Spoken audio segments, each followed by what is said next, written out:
Okay, let's draw. So I had done a like 15-minute sketch the day before of a dragon, and so I wanted to revisit it this time with the tan tone paper and the browned col-erase. So right now I'm using that brown col-erase pencil on the Strathmore 400 mixed media paper, which is a really nice tan. It's a little bit slick of a paper, but it's really thick. So off camera, I just had a little quick study 20-minute sketch I had done the day before. So I'm able to lay down this pencil with the col-erase brown in about 6 minutes, believe it or not. So I lay down this basic idea. I just need the indicators of some detail because I know that I'm going to come back and ink this. So I don't want to do too crazy of a pencil. And again, I want to give myself this decorative silhouetted edge on my little sketch because I know it's not going to be a finished illustration, that it's basically just going to be a daily drawing. So I had the idea to add these flourish elements to the edge of it. And so I cracked open this brand new tool, which was the Pentel color brush, which is the Sepia ink, which is a water-based ink. Uh, it took me a bit to get the hang of it and try this. So I just literally cracked it out of the box and the plastic case and started using it. I, you know, twisted the cap and flooded the tip and started using it. The first thing that started happening to me, not using it before, I was like, well, this is really dark.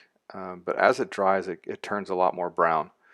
But I started smudging immediately because I'm so used to using the black pigmented dye, which dries very quickly. And you can layer on top of it and keep moving. But this one, again, I was just trying to go for speed and get something out. I was moving right along. I planned on giving this drawing an hour, and an hour was going to be for pencils and inks. So immediately I started smudging with the bottom of my hand, and so I grabbed a white sheet of paper to get myself a little cleaner. But as I get carried away with inking, uh, it starts to happen to me more and more. I start smudging more, and you can even see it's just soaking through the white paper as I'm pressing with my wrist. It's not all drying all that quick. And when you're working for speed, unless you have a hair dryer next to you, you just gotta try to find ways to avoid the wet. And because I was filming, I really didn't want to turn the paper too terribly much. Normally, when I'm inking, I turn it a lot, but I've been very mindful of trying to make some content for the workshop page. But the discovery I made with this sepia is that it's really fluid until it gets dry, and then it's a really, when you're using the pigmented dye in the black, the hotter your hand is, the faster the ink flows and it moves forward. Not so much with this watercolor, this water-based sepia ink that's in there. It's not as heat reactive to my hand, and the tip can dry out relatively quickly, which I ended up just going ahead and going with it and doing some dry brush effects. So my intent was to not over ink the image. I just wanted to get some, dynamic contrast and shifts, keep connecting my fluid shapes. And as you can see, I'm working very purposefully. So this video is sped up at about 145 times the speed I actually went.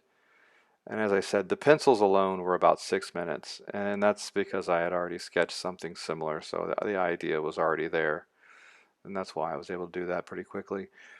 But this is my experiment piece, so I said, you know what, I'm going to experiment with this sepia and find out what I can do with a brown col-erase pencil and the sepia ink. And so I'm playing with the push and pull of putting things behind shape, layering shapes, I want to try out all the little tools that you need to push things forward. Maybe kind of create a little bit of a metallic shape up there. I'm going to pull out all the stops with the different kind of ink relationships I can have. But as you see me building, you can see a slow push of creating forms, a little bit at a time, because you can see that that eye developed kind of slowly, and then the eyebrow transitioning all the way over to the nose, the jowls there slowly getting more and more volume. It's not happening terribly quickly. And I don't want to do too terribly much crosshatch because I really want to rely on tone. So again, I'm getting this a little bit at a time. The watercolor doesn't come out as fast as the ink does out of the regular brush pens. So I'm learning my way around with this pen, and I'm really going back through. And what you can't see on film is that slowly but surely this what looks like black right now is drying and it's turning a very rich chocolate brown as it dries. And it's the paper's staying kind of wet and saturated, and then it gets much more brown later on. So I'm really just trying to get some good sharp contrast, and I'm not so far away from like wanting to cheat and start grabbing some markers, but I ignore the urge. And I'm erasing out some of the extra Pentel or the col-erase pencil marks. So real quick, I just smudged there, and that's me picking away at a smudge. I thought I could clean it up, and then now I can't, so I'm just going to go with it and make a design to cover it. And the paper is kind of really rough there, and so I was kind of really frustrated because I was kind of liking where this was going, even though it was a sketch. So I created this little silhouette border. I just threw the ruler against each edge, and it gave me an inch edge. And I thought I was going to be okay. And I'm going to add these little bitty cloud forms, which I learned that trick from my friend Mark A. Nelson, the comic book guru, the sci-fi artist, fantasy artist guru. I learned this little trick from him. And this is where that kind of dry brushing thing takes a hold because it's not completely fluidly wet. And I'm just adding in some dimension, adding some space, showing these little bitty floaty clouds separating from the background with these straight lines. And you can already see I've already smudged into the cloud a little bit on accident. My palm rested on that nostril, and then I moved forward. There's like a little stamp of that nostril in the cloud area, which that aggravated me. So now I'm at the point where I got a lot on here I like, and then a lot that's aggravating me. Like I smudged over there on the right, top right again. So I'm going to get in here and slow down for a minute. And I got out my Prismacolor white. So now I'm going to have some fun and start pushing and pulling. This is what I love about mixed media is pushing the volume with the light. So I don't want to go too perfect and too rendered. I'm just kind of dancing around, little highlight ADD or ADHD, and I'm giving that light from the left to the right, so I'm paying attention to that. And then I want to use some of this highlight to draw attention and some to add texture. So I want to do two things with it. I want to help me push forms forward and back, but I also want to get a little shaping. So I'm going to add a little value on top, and then I'll start to scallop and contour the line. So you can see it's coming down. Now I go around these little skin where the horns are. Now I'm going to turn it where I can possibly do some cross contour lining. So shade value turns into cross contour line. That is the wonder of mixed media. You can push it around and kind of make it do what you want. So now I'm adding a little more beefed up texture to that. You see how much more depth that has now? Now those jowls look way more important. Highlighting under the nose. It's really starting to separate off the standard tan white of the paper now. Really getting kind of busy. So I'm just go back through and try to keep this uniform light source going, moving right along, which I like. Again, I'm pulling that form around. So I'm taking a look when I sharpen the pencil. I'm looking to see what else needs to pop. And as I see all this, what needs to pop, I'm also starting to think about, wait a minute, what am I really going to do to push all of this forward? So I know that at some point I got to come back the other direction with the dark. So now I got this white on there. I'm definitely going to have to come back with that brown pencil at some point. So now I'm just like in a race to get the white on there, because I just remembered before I go too much farther with this white, I really got to get some brown. So I'm trying to add some horizon highlighting on this metal surface, this nondescript metal surface.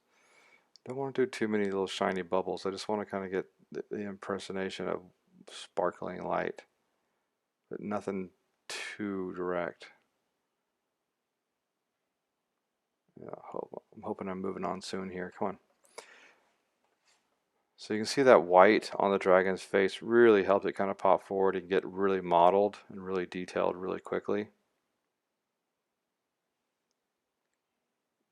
And then I picked up some ginger root just to help me get a different color back there, but actually add some visual stimulus to those little clouds, just to give me an extra separation that wasn't white. Nothing too terribly much. Normally on a darker tan paper, I use like 10% tan, or ginger root, um, more light beige. I just pick on the degree of the paper. This paper is kind of lighter, so it's not as easy to get a light tan to put on it. But you can see just modeling that a little bit is also separating the background, and he's much more in the foreground now.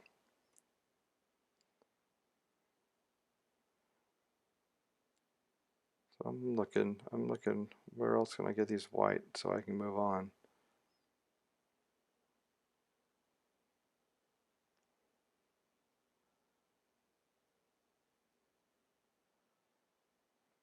Oh yeah, the little bitty pieces of metal and that little bitty clip, little belt clip here.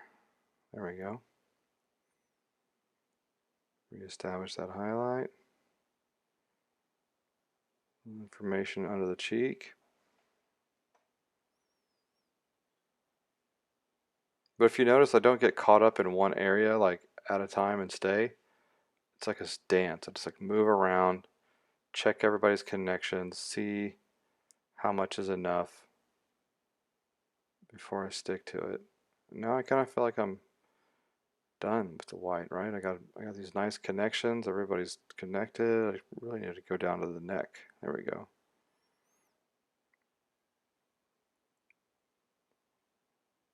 So it's kind of solidly coming together. So now I grab that col-erase brown and I just start beefing up some value. Now that I have the highlight, get myself some nice gradient. Look at that. I'm adding to the ink way more resolve really quickly. And that thing is turning really shiny, crispy, really quick. So this drawing was really kept to that time frame of an hour and a half. So I only wanted to spend an hour and a half on it. So was really mindful, and I kept that hand moving. So I signed it a little too soon because I was like, oh crap, the clouds. So I come back in with white, and I just need to add pattern. It doesn't have to be perfect. It just needs to be the idea of clouds. And if they're swooning and moving, it just adds a lot more depth. I hope you get some creative ideas for your own drawings, and I hope you get out there and get some of these tools for yourself. Make some mistakes, but also have some victories. Just get out there. Let's draw. All right. Thanks for watching. Greatly appreciate that. Please like and follow the Clinton Millsap Artist Workshop page so that you can be notified of the upcoming workshop schedules. You can get notified when I go live. You can see more videos like this one that are coming up, and of course, tutorials. And then once you become a member of the page, you can also send in your artwork, get questions answered, message, and find out how to get help on anything you're working on.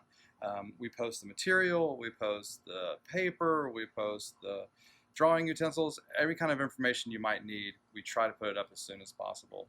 Once again, thanks.